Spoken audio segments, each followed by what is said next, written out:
Boa noite, a gente vai continuar o nosso mini curso e hoje a gente vai falar de NumPy Arrays, que é um pacote extremamente poderoso para fazer computação científica, numérica e científica em Python.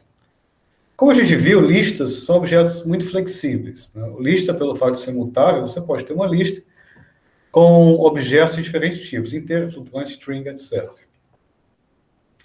É exatamente essa flexibilidade da lista que faz com que ela não seja ideal para cálculos numéricos, porque isso torna o processamento do cálculo lento. Para você fazer processamento de cálculos de modo eficiente, tem operações matemáticas de modo eficiente, o Python tem esse módulo poderosíssimo chamado NumPy. Então, a primeira coisa, antes de usar esse módulo, obviamente, como qualquer módulo em Python, a gente tem que importar. Como a gente importa um módulo em Python? Tá? Vocês, basicamente, qualquer código que você for ler em Python que use NumPy, ele vai ser importado dessa forma. Tá? Import NumPy as NP. Né? Obviamente, aqui, depois de CS, você pode chamar do que você quiser, mas isso é quase uma convenção. Tá? Você vê que a maioria dos códigos, dos exemplos que usam NumPy, vão importar o módulo dessa forma. Agora, qual é a diferença entre NumPy e lista? O NumPy ele é muito parecido. Desculpa, qual é a diferença de array e lista? Um array ele é muito parecido com uma lista. Um array é um conjunto ordenado de valores. Só que ele tem algumas diferenças fundamentais em relação à lista. Primeiro, o número de elementos de um array ele é fixo. Tá? Lembra que na lista a gente tinha métodos, por exemplo, como remove, você podia tirar elementos da lista, você pode adicionar elementos da lista. Mas no array não. Uma vez que você cria um array, o tamanho é fixo. O que você pode fazer... desculpa, só um instante. O que você pode fazer, por outro lado, é substituir um elemento no array, substituir um elemento por outro. Isso você pode fazer. Mas para você colocar um elemento lá, você vai retirar o elemento anterior. Ou seja, o tamanho continua fixo. Outra diferença importante é que os elementos de um array, em geral, eles são todos do mesmo tipo. Então, se você tem um array de inteiros, só vai ter ali inteiro. Você não pode misturar inteiro com flutuante string, como a gente faz com lista. Outra coisa importante é que o arrays ele pode ter n dimensões. Uma lista só tem uma dimensão. Se você cria listas de listas, aquilo ali continua sendo uma dimensão. No array, não. Você pode usar 2, 3, 4 dimensões. A vantagem disso é que você pode usar arrays como matrizes. Então, por exemplo, um array com n igual a 2 com 2 dimensões representa uma matriz. E a diferença fundamental é que operações matemáticas com arrays são muito mais rápidas do que operações com listas. A gente vai ver um exemplo daqui a pouco da ordem de grandeza dessa diferença. Então, primeira coisa, como você cria um array? Boa parte dessa aula vai ser para mostrar para vocês como a gente cria arrays. Então, a maneira mais simples de criar um array é a partir de uma lista. Você importa aqui, import NumPy as NP. Uma vez que você importa, você vai usar todas as funções que estão disponíveis no NP, ou seja, no módulo NumPy. Então, quando você chama uma variável A igual a NP array e bota uma lista aqui entre parênteses, ele vai pegar essa lista e transformar nesse objeto chamado array. Então, se você mandar colocar aqui A no seu Jupyter, ele vai retornar isso aqui. Ele está dizendo que isso aqui é um array.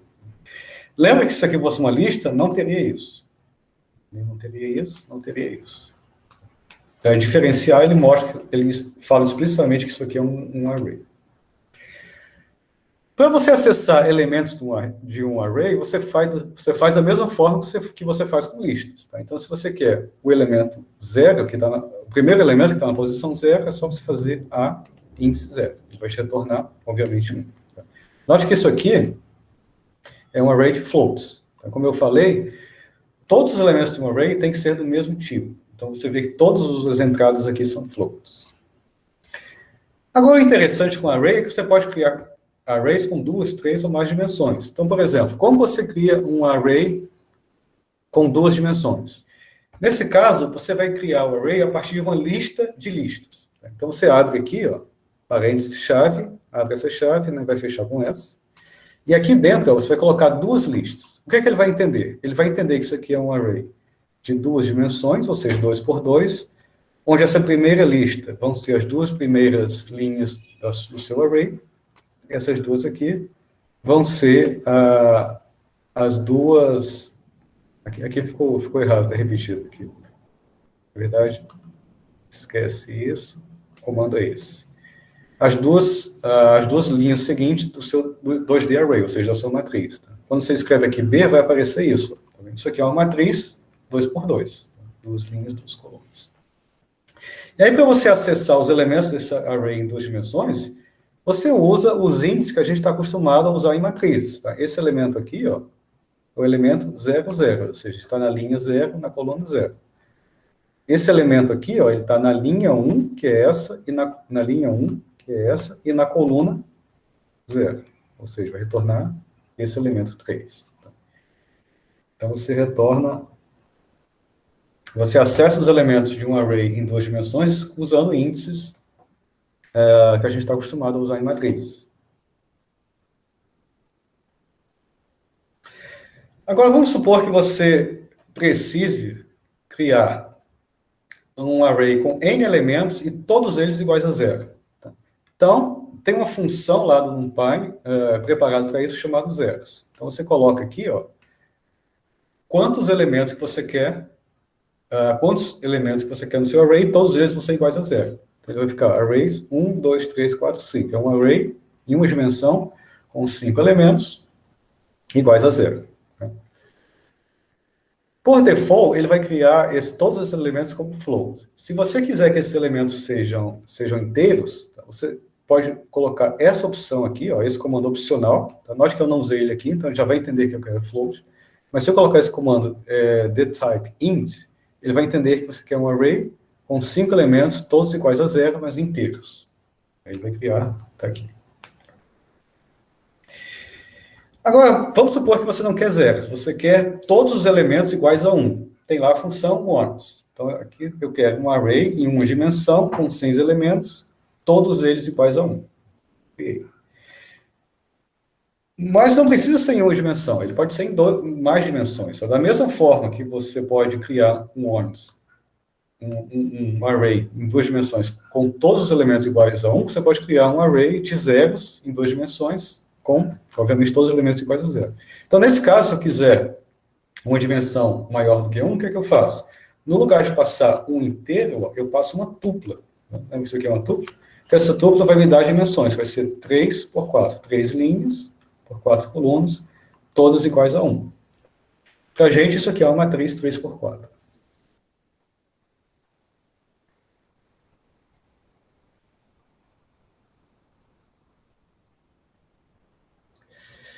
Agora, mas eu não quero só com 0, eu quero ou com 1. Eu quero, na verdade, com o valor que eu escolher. Ótimo. Para isso, no NumPy tem essa função full, onde você vai colocar o tamanho do array, aqui, 4 elementos, e o número que você quer que ele preencha. Então, nesse caso aqui, ele vai criar um array em uma dimensão com 4 elementos, todos eles iguais a 3,14. E aí, se eu quiser um array em duas dimensões, no lugar de passar a mesma coisa que eu fiz no ones, no lugar de passar o inteiro, eu passo a tupla. Aí vai criar uma matriz 4 por 3, todas com todas as entradas iguais a 3,14.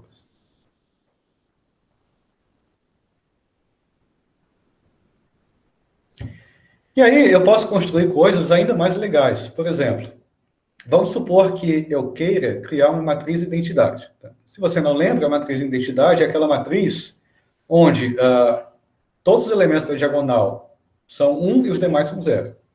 Então é só fazer NumPy 3. Aqui ele vai criar uma matriz 3 por 3. Tá?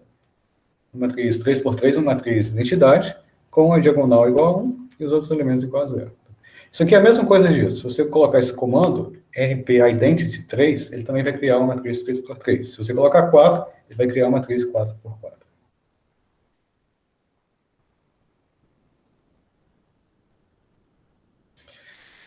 Então, vamos supor que você não quer colocar 0 ou nenhum, ou 1 ou nenhum valor. Você quer um array, entre aspas, vazio. E aqui tem uma diferença em relação à lista.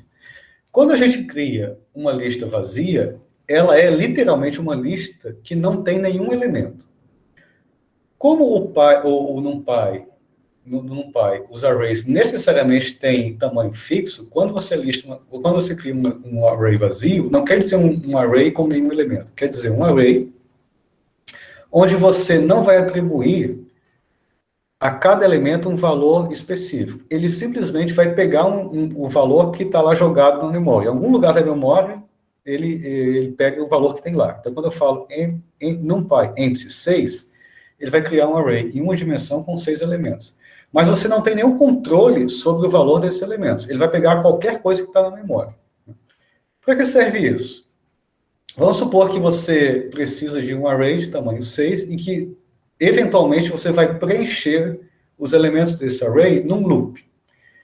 Se você fizer isso, você pode colocar um array, você pode criar no lugar do empty um array de 0, por exemplo. Mas você chamando o empty, você não aloca já de início os valores na memória ocupando um outro espaço da memória. Aí pega ali o valor 1, que simplesmente tem lá, desculpa, 1 é só um exemplo. Na verdade, se você rodar isso aqui no seu Jupyter, vai aparecer outra coisa. Ele vai pegar qualquer valor lá que está na memória, tá? E depois, quando você mandar preencher, ele vai substituir esses valores pelo valor que você mandar preencher dentro de um loop, por exemplo.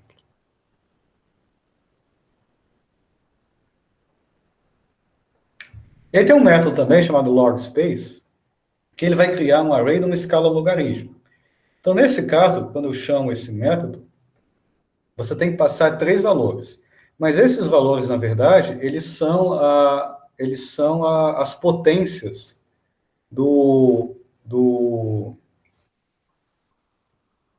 desculpa, eles são as potências eles são as potências de 10, tá? Que vai aparecer na sua escala log. Ele vai retornar 4 valores entre 10 igual a 0 e entre 10 elevado a 0 e 10 elevado a 2, ou seja, 100. Tá? Então, nesse log space, isso aqui vai te dar o número de entradas do array, e aqui vai te dar o range, mas esse range vai estar entre 10 igual a 0, ou seja, 1, e 10 ao quadrado, 100, ou seja, eu quero 4 valores entre 0 e 100. Tá? E aí ele vai dividir de acordo com o que for possível. Isso aqui é muito útil quando você quer um array numa escala logarítmica. E aí, tem algumas situações onde você precisa, na verdade, de números aleatórios. Então, para você gerar um array com números aleatórios, a gente usa esse método chamado random, que ele vai fazer o seguinte, ele vai gerar números aleatórios entre 0 e 1. Ou seja, cada entrada do seu array vai ser um número que ele vai sortear entre 0 e 1. Nesse caso aqui, ó, você pode passar um inteiro. Nesse caso, se você passar um inteiro, ele vai criar um array em uma dimensão com aquele tamanho. Por exemplo, se aqui fosse simplesmente 3, se não tivesse isso, fosse 3, ele ia criar um array com 3 valores entre 0 e 1 escolhidos aleatoriamente. Aqui, como eu passei uma tupla, eu estou dizendo que eu quero um array 3 por 3, ou seja, uma matriz 3 por 3, onde cada entrada vai ser um valor aleatório sorteado entre 0 e 1. Então, isso aqui é muito útil quando você quer gerar números aleatórios.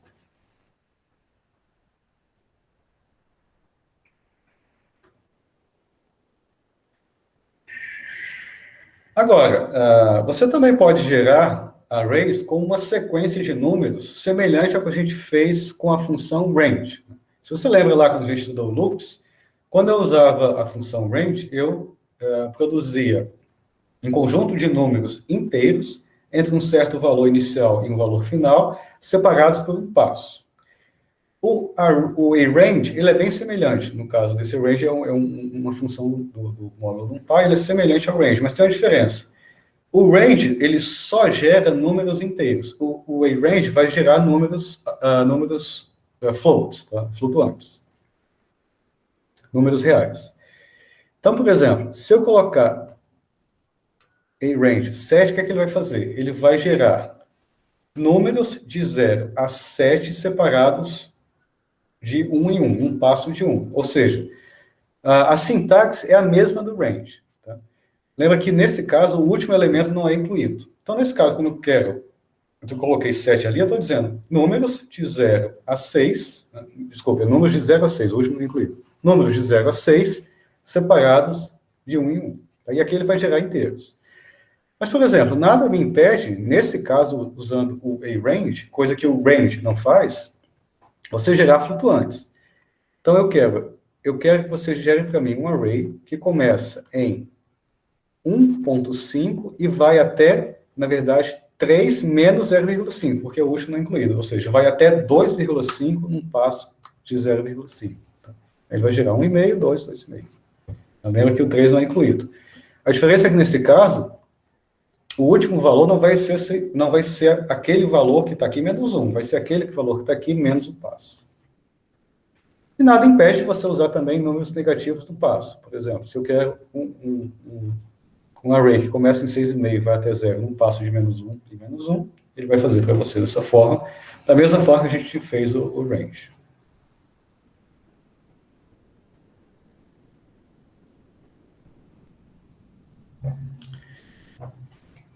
Ok, essa função é muito útil, mas ela tem um problema. Alguém querendo entrar aqui?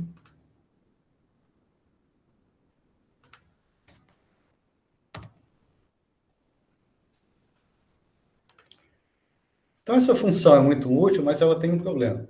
Devido à precisão dos números flutuantes, pode ser que você não tenha exatamente no seu array, você não crie exatamente no seu array o número de entradas que você quer. Então, para corrigir isso, o NumPy ele tem uma outra função onde você fala explicitamente para ele o número de entradas que você quer, ou seja, o tamanho do seu array. Essa função é chamada linspace, que você chama dessa forma. NumPy linspace. Agora, perceba a diferença. Aqui, ó, eu coloco o inicial. Tem duas diferenças importantes em relação ao aRange. No linspace, eu coloco o inicial, o final, mas esse N aqui não é o passo. Esse N aqui é o número de entradas que eu quero. Tá? Então, necessariamente, ele vai criar um array com aquele número de entradas fixo. Nesse método, você sabe exatamente que o número de entradas vai ser N. Outra diferença é que no linspace, esse último aqui é incluído. Então, o y, seja lá que número for, ele vai ser incluído no seu array. Então, dá um exemplo. Vamos supor que você escreve linspace 0, 10 e 6. Aqui, ele vai criar um array que vai de 0 até 10, com 10 incluído, e 6 números entre 0 e 10. Tá? 1, 2, 3, 4, 5, 6. Note que o último, diferente do aRange, o último foi incluído.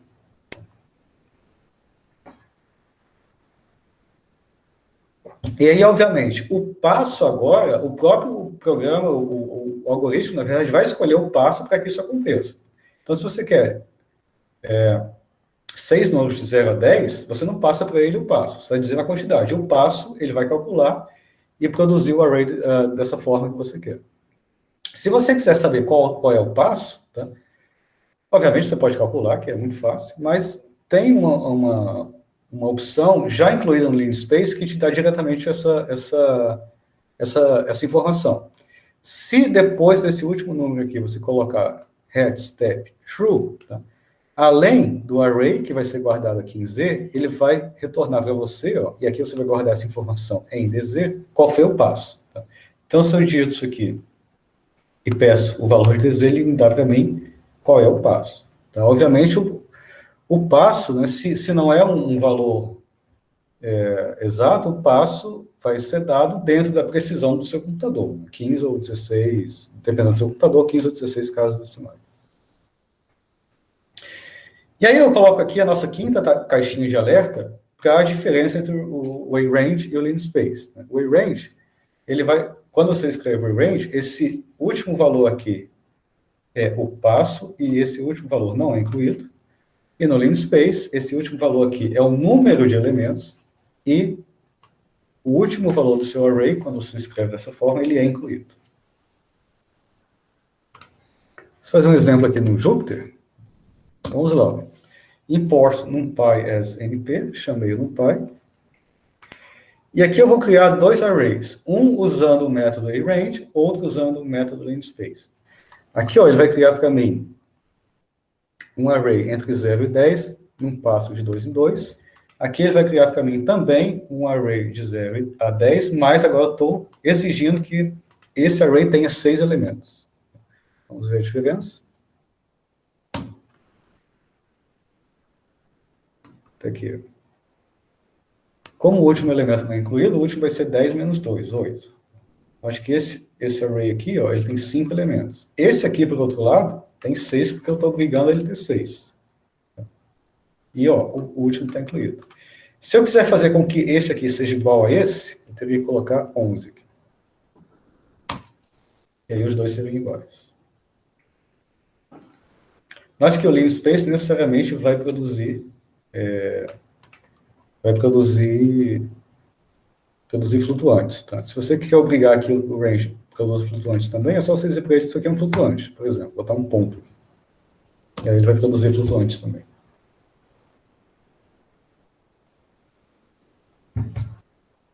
Ok, muito bom. Agora, vamos pegar o que a gente aprendeu de função anônima e usar em array. Tá? A gente pode criar array usando função anônima de uma forma um pouco semelhante como a gente fez nas listas. Mas nesse caso, tem um método do array chamado fromFunction, onde você vai dizer, onde você vai criar os elementos do array, ou seja, esse array vai ser preenchido de acordo com a função estabelecida por você. Qual é a sintaxe? NumPy.fromFunction, aqui você coloca a palavra lambda, para definir a minha função, e aí o ponto é o seguinte, a dimensão, o número de variáveis que vai ter essa função lambda tem que ser igual à dimensão do seu, dimensão do seu array. Ou seja, esse aqui é um array 2x2. Então, se ele é um array 2x2, a dimensão 2, ele tem 4 linhas e 3 colunas, ele é 2x2. Então, eu vou ter que ter duas variáveis. Eu uso se você lembra lá da nossa aula de função, eu uso essa palavra lambda para definir essa função. Tá? E essa função tem essas duas variáveis, e isso daqui é o cálculo que vai ser feito com essas duas variáveis. Tudo bem? Aí, vamos lá. Esse i aqui, tá? Ele vai correr nesse range. Como eu coloquei 4 aqui, isso quer dizer que esse i vai correr de 0 até 3. O i vai correr de 0 até 3. E o j vai correr de 0 até 2. O j vai pegar esses números aqui. E aqui dentro, o que ele vai fazer é um loop dentro do outro. Ou seja, para cada valor de i, ele vai correr o j. Então, ele pega o primeiro valor de i, é 0. Como o j vai de 0 a 2, ele vai calcular isso aqui, nessa primeira iteração, esse i é 0. Aí o j vai ser, agora para i igual a 0, o j vai ser 0, 1, 2. Agora, como o i é igual a 0, isso aqui é uma multiplicação, para qualquer valor de j, isso aqui vai dar 0. Tá? Então, ele vai fazer 2 vezes 0, 0 vezes 0, 0 vezes 1, 0 vezes 2. Ou seja, todos os elementos vão ser 0. Aí guardou aqui. Vai ser a primeira linha do meu array. Agora, vamos lá, esse aqui foi o primeiro. Agora, vamos voltar para o i. Tá? Note que o i correu em todos os valores de j.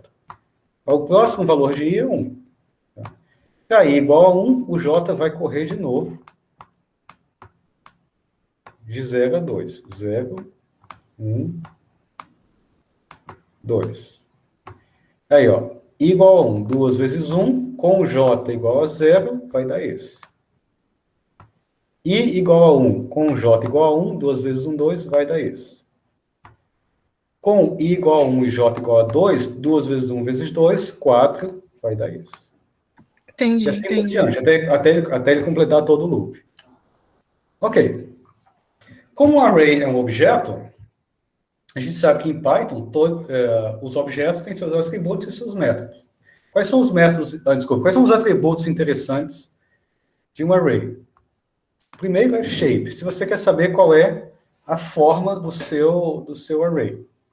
Esse array aqui, ó, ele vai ter eu acho que ele vai ter 3, aqui eu não imprimi, eu vou fazer juntos, ele vai ter 3 linhas desculpa, 2 linhas e 3 colunas, então o shape, a forma dele é 2 por 3. Isso aqui no Jupyter vai ficar mais claro. Vamos supor que eu tenho um array R, A igual a pi, array, parênteses. Agora, como eu quero um array em 2 dimensões, vou escrever listas de listas. 1, 2, 3, 3.1.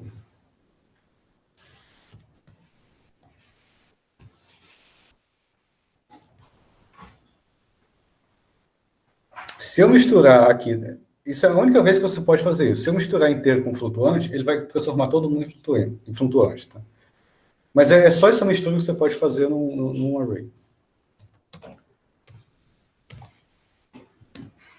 Então tá aí, ele vai criar. Quando você escreve dessa forma, listas de listas, isso aqui vão ser suas linhas. Tá? Então ele vai criar 1, 2, 3.1, embaixo vai colocar 5, 6 e 9. Ou seja, isso aqui é uma matriz de 2 linhas por 3 colunas.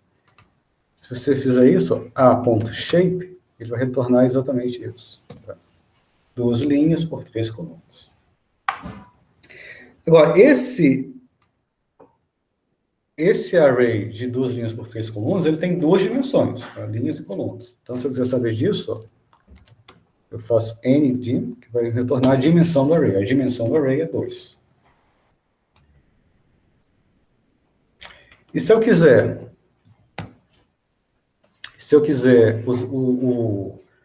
o número de elementos desse array, né, que obviamente é 6, tá? Você pode ver claramente que é 6, que é simplesmente 2 vezes 3, é só você fazer size. Ele vai retornar para você o número de elementos do array, ou o tamanho do array. Então, quando a gente faz cálculos com arrays, esses atributos, geralmente, eles são úteis, né, no meio do seu cálculo. Às vezes, você precisa saber o shape do array, ou a dimensão, ou o tamanho dele, principalmente se você estiver trabalhando com um conjunto de dados. Semana que vem, a gente vai ver como importar dados, e aí você pode importar dados como arrays. Né? E quando você importa dados, inicialmente, você não sabe o tamanho desse conjunto de dados, ou seja, você precisa saber o tamanho desse array, inicialmente. E isso, nessas situações, isso aqui é muito útil. Tá? Não só o tamanho, mas o shape, ou a dimensão.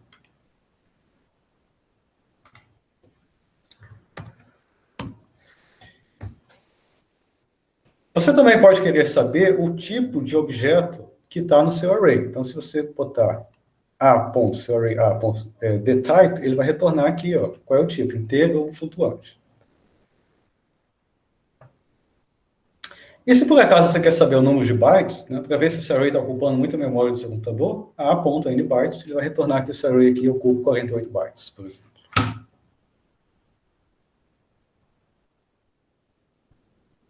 Ok? Deixa-me falar um pouco agora dessa questão da dimensão do array, tá, que ela é importante.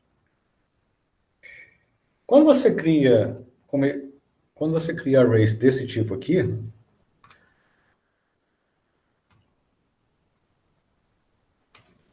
esse tipo aqui que a gente criou, social, tal. Arrays desse tipo, obviamente, são arrays de uma dimensão. Ou seja, simplesmente um conjunto de dados, tá, expresso dessa forma, numa linha. Naqueles exemplos que eu mostrei anteriormente, você pode ter um array de 2 dimensões, são representações de matrizes. É muito, muito útil quando você quer trabalhar com matrizes. Mas os arrays, eles não estão limitados só a uma ou 2 dimensões. Você pode ter arrays de 3 ou mais dimensões.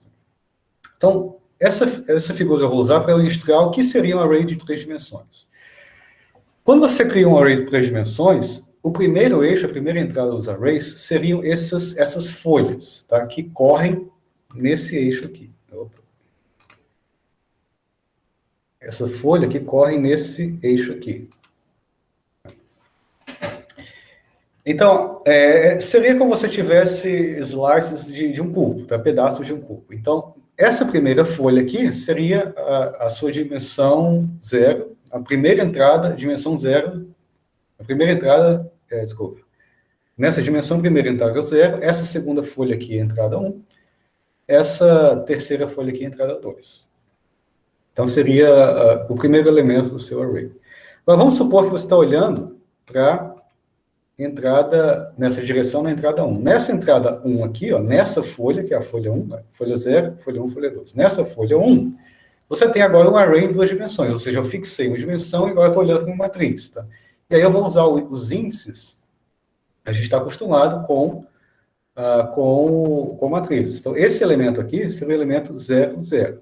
Mas esse elemento 0, 0 está na folha 1, ou seja, essa entrada aqui seria a entrada 1, 0. Deixa eu escrever uma coisa mais decente. 1,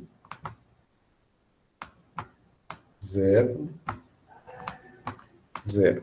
Seria essa entrada aqui. Tá? Porque ela está na folha 1, na linha 0 e na coluna 0. É uma maneira de você representar um array em 3 dimensões. É uma maneira de a gente visualizar, tá? Um array em 3 dimensões. Por exemplo, onde isso pode ser útil? Tá? Por exemplo, em dados de climatologia, geralmente ele usa esses tipos de coisa, porque você precisa, vamos supor que você tem um conjunto de dados, onde a primeira entrada, a primeira folha, digamos, um conjunto de dados onde essa dimensão aqui são dados relacionados à longitude, essa dimensão aqui relacionada à latitude, essa dimensão aqui relacionada a tempo, por exemplo. Então, você pode ter cada entrada dessa dá um valor associado a uma longitude, a uma latitude e a um determinado tempo. Então, nesse caso, você precisa, esses dados, eles viriam para você como um array em 3 dimensões. Seria uma aplicação desse tipo de array. E aí, ó, depois, em casa, testem isso aqui e interprete, tá? Vê o que você consegue visualizar quando você faz isso. Aqui, ó, eu vou usar random para gerar números aleatórios de 0 e 1, mas eu quero um array com shape 2, 3, 4. Tá? Ou seja, ele vai criar, ó, uma matriz 3 por 4, mas com 2 folhas. Tá? Observem a saída desse comando. Ok. Agora a gente vai começar a entrar na parte mais legal, que é a parte que a gente gosta de fazer conta, né? A gente gosta mesmo de fazer conta. Então, vamos fazer conta.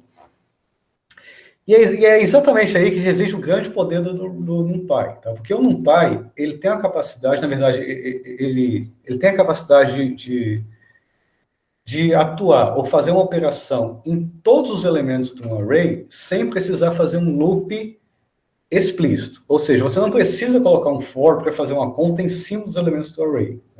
Esse método chamado de vetorização, ele vai pegar para você uma determinada conta que você fizer e vai aplicar em todos os elementos do array sem precisar fazer um for, sem precisar fazer um loop. E essa é a grande vantagem do array.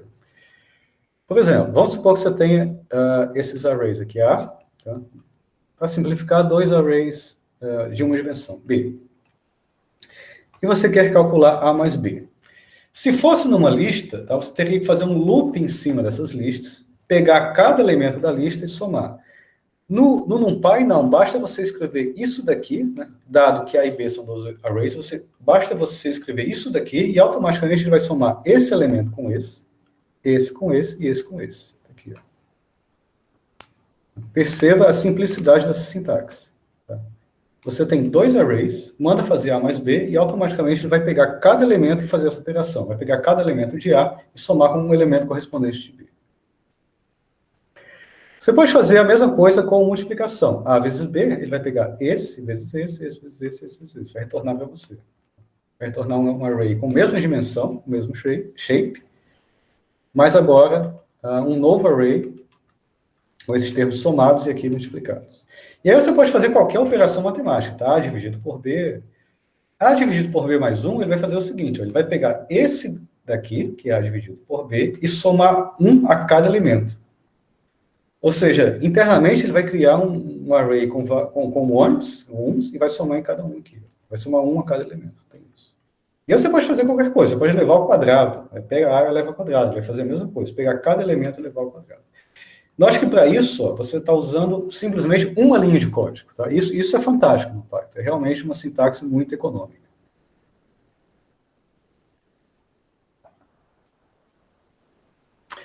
Agora, para convencer você mais ainda da beleza desse pacote, eu vou dar um exemplo onde a gente vai usar um loop, que é o que a gente faria, por exemplo, no caso de uma lista, e usando vetorização, que é sem usar loop. Tá?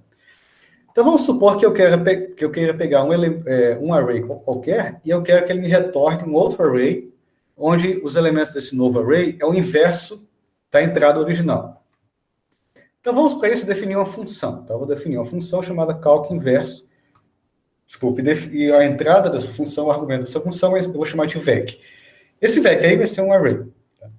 Note, eu chamo a atenção aqui, que o argumento da função não precisa ser só inteiros, floats ou strings, como a gente viu nas outras aulas. Se você precisar definir uma função cuja entrada vai ser um array ou uma lista, você também pode. Tá? O Python está muito flexível nesse sentido. Agora, o que essa função vai fazer?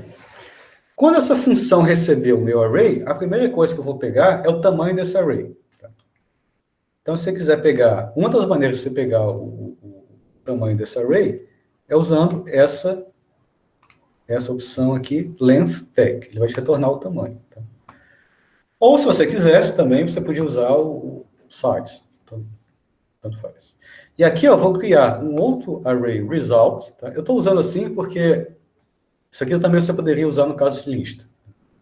Você vai criar esse array result, que é um array vazio desse tamanho. Lembrando que o array vazio, ele não é um array que não tem nenhum elemento. Ele é um array que vai ter elementos com tamanho igual a esse aqui. Vamos supor que o vec tivesse 5 elementos. Ele vai criar um array com 5 elementos, e nesses 5 elementos ele vai jogar qualquer coisa, qualquer lixo que está na memória. Vai ser o seu array vazio. Por que eu faço isso? Porque esse array, os valores iniciais não me interessam, porque eu vou preencher esse array depois no loop. É aqui eu vou fazer meu loop. For in, vou usar range dentro desse tamanho. Length vec. E aí, ó, como isso aqui é um array, ele pode ser acessado dessa forma. Cada entrada desse novo array vai ser o inverso do array, da entrada do array original. Ou seja, results índice 0 vai ser 1 dividido por vec 0. Ele vai pegar o primeiro valor que está em vec, inverter e jogar em results. E aqui, ó, terminei o loop, ó, acho que eu saí do loop, return result. Então, assim, é uma função simples que pega um array ou uma lista. Tá? Se for lista, você não pode usar isso aqui. Mas pega um array e aí você inverte os elementos de todas as entradas desse array. Agora, vamos fazer isso com muitas entradas. Tá? Eu vou agora, ó, gerar um array em uma dimensão com números aleatórios, ou seja, números sorteados aleatoriamente entre 0 e 1, mas agora eu quero que ele gere um array de tamanho 100k, ou seja, esse array ele tem 100 mil entradas. Ou seja, ele vai fazer um loop de tamanho 100 mil. E aí, ó, para fazer isso, basta eu chamar a função, essa função que eu defini, e jogar aqui o array. Tá aqui a minha função. Tá aqui a minha função. Quando eu fizer isso daqui, ó, ele vai pegar esse A, jogar aqui e fazer essa conta. Ou seja, a cada iteração, ele vai pegar um elemento de A e inverter. E aí, ó, eu vou usar esse comando aqui. Quando você bota porcentagem no Jupyter, isso é uma coisa chamada de comandos mágicos, que por enquanto não interessa muito para a gente. O que é importante é que esse time it, o que ele vai fazer é pegar essa conta, fazer vários loops e ver qual é o tempo de cada iteração dessa. Tá? Não de cada loop desse. Ele vai pegar tudo isso e fazer um outro loop para ter uma ideia de quanto tempo esse comando demora rodando. Então, time t, só para ele retornar quanto tempo ele vai fazer essa conta com 100 mil entradas. Voltou aqui, jogou aqui para mim. 20,6 milissegundos, mais ou menos 86,1 microsegundos é a estimativa do erro desse cálculo. Ok, agora vamos fazer isso usando o que a gente viu antes, vetorização. NumPy não precisa de loop, basta você pegar a conta que você quer e jogar o array lá. Então, se eu quero 1 sobre A, eu vou simplesmente vou jogar aqui, ó, de novo, meu comando de tempo, pegar 1 e dividir por A. Ou seja, ele vai pegar automaticamente ele vai pegar cada elemento do meu array e dividir por A. Inverter, desculpa, inverter. Tá? E aí, quanto deu aqui? Ó? 67 microsegundos, mais ou menos 74 nanosegundos. Se você comparar isso com isso, você vê que esse código aqui é 2 ordens de grandeza mais rápido do que esse. Ou seja, esse método aqui é muito mais rápido. Qual é a mensagem que fica aqui? Evite fazer loops em Python, porque é lento. Se você estiver trabalhando com arrays e você quiser fazer cálculos com os elementos do array, não use loops, tá? Sempre opte pela vetorização, porque é muito mais rápido. E note que é muito mais econômico, tá? Tudo isso daqui, ó, toda essa função, todo esse código, foi reduzido a uma linha. Ou seja, muito mais econômico, muito mais elegante e muito mais rápido. Obviamente, ele faz, aqui, quando ele faz isso, ele faz um loop interno, sendo que, para esse loop interno, na verdade, ele usa algoritmos escritos em C, tá, que são muito mais rápidos e muito mais eficientes para fazer loop. Então, por isso que a gente não recomenda não fazer loops em Python com arrays, porque vetorização sempre é muito mais rápida. Obviamente, em algumas situações, você vai precisar fazer loops. Por exemplo, se o seu array ainda não existe, você vai preenchê-lo, não tem como você executar uma operação matemática num array que os elementos ainda não estão, os elementos que você quer ainda não estão lá. Então, nesse caso, você vai precisar fazer um loop. Tá? Mas sempre que você precisar fazer cálculos num dado array, num array lá dado, opte pela vetorização.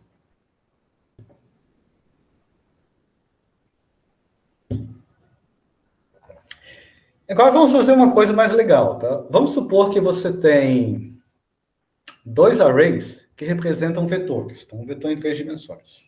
A e B são os componentes de 2 vetores. Antes de falar dessa conta, deixe-me chamar a atenção para uma coisa importante. Cuidado para não confundir um vetor em 3 dimensões com um array em 3 dimensões. Tá? Um vetor em 3 dimensões é simplesmente um array de uma dimensão onde com 3 entradas, onde cada entrada dessa representa a componente de um vetor, IJK ou XYZ. Tá? Então, quando você quer representar um vetor em 3 dimensões num array, você vai escrever um array em uma dimensão, onde cada entrada é uma componente do vetor. Tá? Isso é totalmente diferente de um array em 3 dimensões, que é outra coisa, como eu mostrei naqueles slides anteriores. Então, vamos supor que você tem esses dois arrays, que para você representam vetores. Para o Python isso não quer dizer nada, né? Mas para você, vamos supor que você está representando esses 2 arrays como 2 vetores. E aí você quer fazer o produto vetorial. O NumPy já tem uma função que faz isso para você. Você escreve np.dot, joga aqui dentro dos 2 vetores e ele vai retornar para você o produto. Desculpa, eu falei produto vetorial, não é produto vetorial não. Ele vai retornar para você o produto escalar. Tá? Esse dot aqui vai retornar o produto escalar desses 2 vetores. Lembrando que o produto escalar, literalmente, retorna um escalar. Né? Vai fazer para você. Ó. Ele vai usar aquela expressão que a gente conhece de produto escalar e fazer essa conta para você. Nas versões mais recentes do Python, tá? Você pode fazer isso aqui dessa forma, A@B. Quando você escreve A@B, ele vai fazer para você o produto escalar. Embora eu não veja muito essa forma sendo usada, mas eventualmente você pode encontrar isso no código de alguém, por exemplo. Mas além do produto escalar, você pode também fazer o produto vetorial. Nesse caso, o produto vetorial cross. NumPy np cross, chama os seus 2 vetores, ele vai fazer para você o produto vetorial, que obviamente retorna um vetor. Lembre-se que com o produto vetorial, ele não é comutativo, tá? Se você escrever B no lugar de AB, BA, tá? Ele vai inverter o sinal. Entendeu? Nesse caso, o produto vetorial de A em B é diferente do produto vetorial de B e A. Tá? E, obviamente, ele vai respeitar essa regra.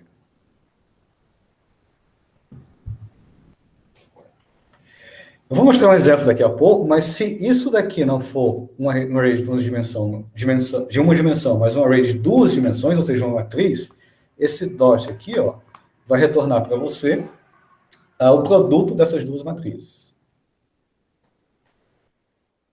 E uma outra coisa legal que vez por outra é útil, é você vetorizar o array de modo que ele retorne para você objetos booleanos.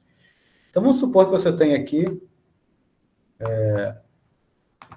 você criou um array dessa forma, ou seja, eu quero números eu quero 6 números de 1 a 6, criei aqui.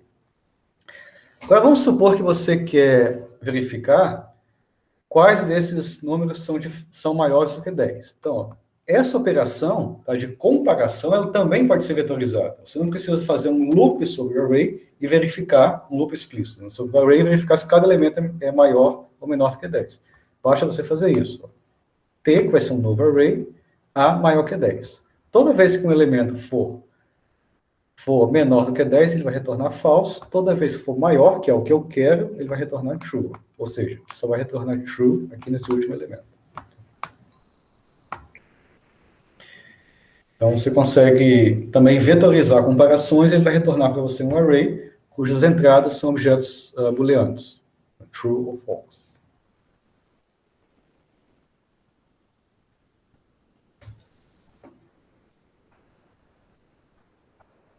Ok, então vamos fazer uma continha com matrizes, para a gente ver como isso é legal. Suponha que você quer fazer esse cálculo aqui. Eu tenho essa matriz multiplicada por essa, mais 2 vezes essa e o resultado dá isso. Vamos implementar isso no Python. Então, A vezes B mais 2 vezes C. Vamos lá.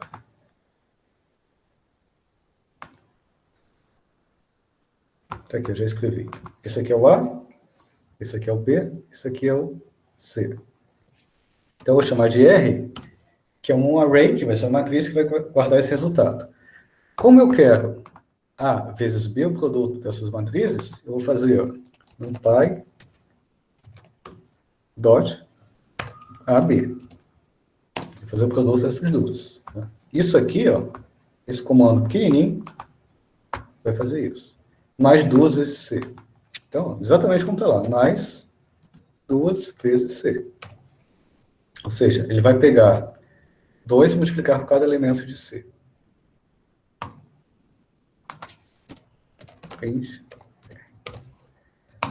Tá aí, menos 3502, que é o que está aqui. Ou seja, facilmente eu consigo fazer uma operação com matrizes usando poucas linhas de código.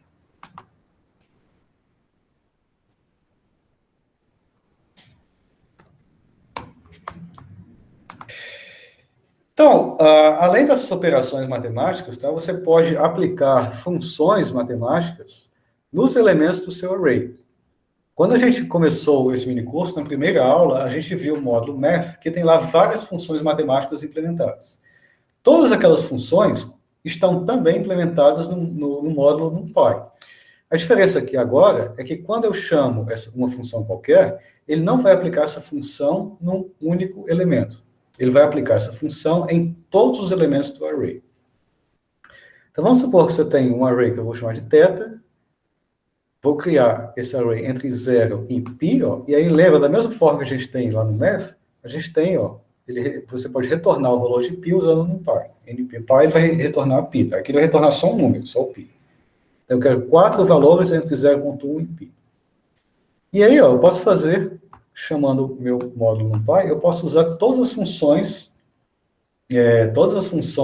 disponíveis lá, que ele vai aplicar essa função a todos os elementos do array.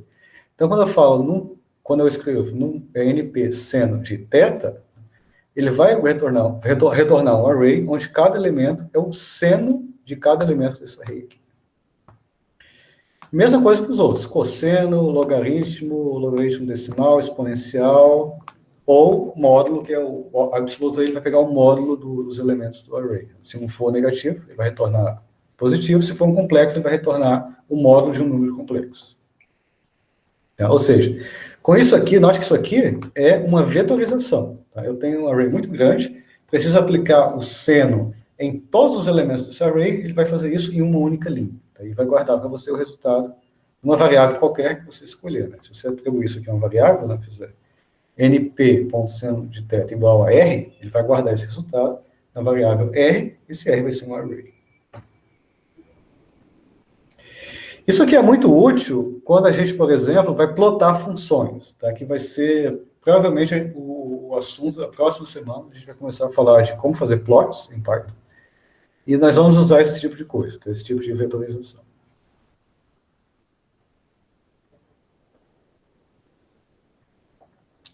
Alguma pergunta?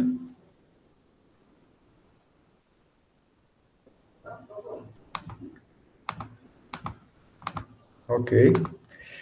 Então vamos agora para a nossa sessão Mão na Massa. Isso aqui é uma lista que eu vou postar para vocês hoje, e a gente vai tentar fazer agora esse exercício 3.4, usando o array. E a ideia é o seguinte: suponha que você tem duas equações, uma que dá a posição e a velocidade de um objeto que cai sob a influência da gravidade e tem resistência do ar envolvido. Você pode escrever uma aproximação para a situação escrevendo essas duas equações, né? Y de t, a posição dele em função do tempo, e aqui a velocidade dele em função do tempo. Esse st e esse tal são constantes dados por esses valores. Agora, vamos usar um sistema de referência onde o ponto a partir do qual ele foi solto, eu vou chamar de y igual a zero. Y igual a zero é o ponto a partir do qual ele foi solto. E eu quero, então, calcular qual é a posição e a velocidade dele a cada 0,5 segundos entre 0 e 20 segundos. Ou seja, entre 0 e 20 segundos, eu preciso saber qual é a posição e a velocidade dele, usando essas equações. Mas eu quero fazer isso sem usar nenhum loop. Eu quero fazer isso só usando arrays. Como a gente faz, então? Só usando arrays. Esse é um desafio para vocês, tá? A partir de agora.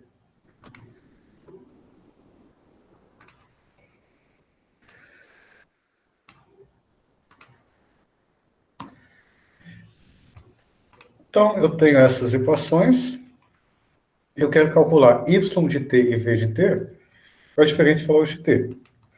E para isso eu posso usar o que a gente viu de vetorização. Primeiro aqui eu vou definir as minhas constantes, st igual a 20, tal igual a 5, que é simplesmente o que está aqui no exercício.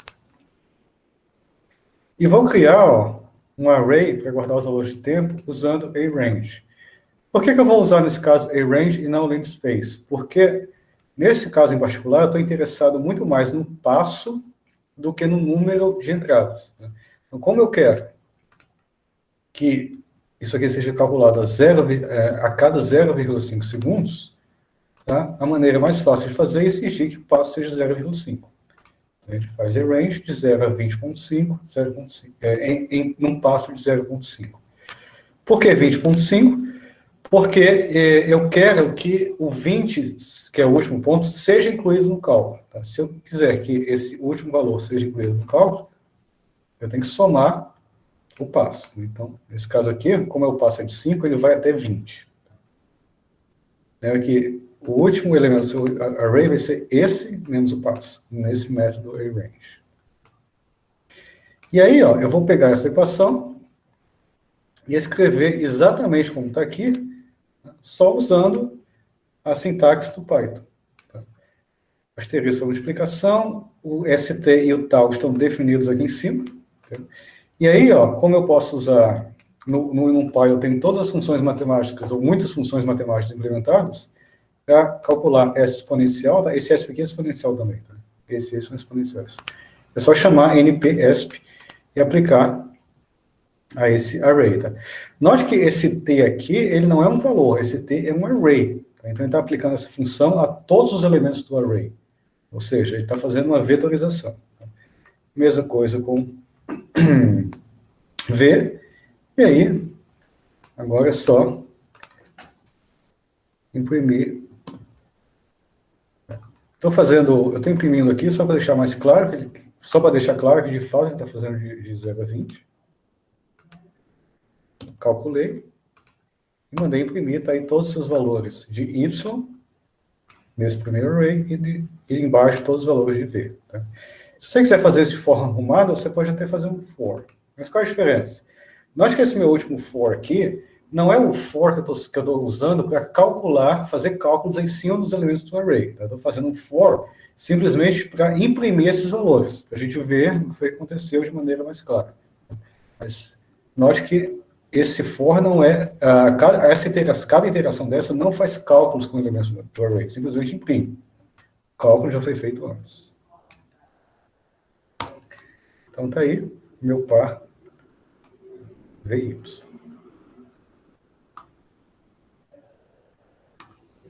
Ok?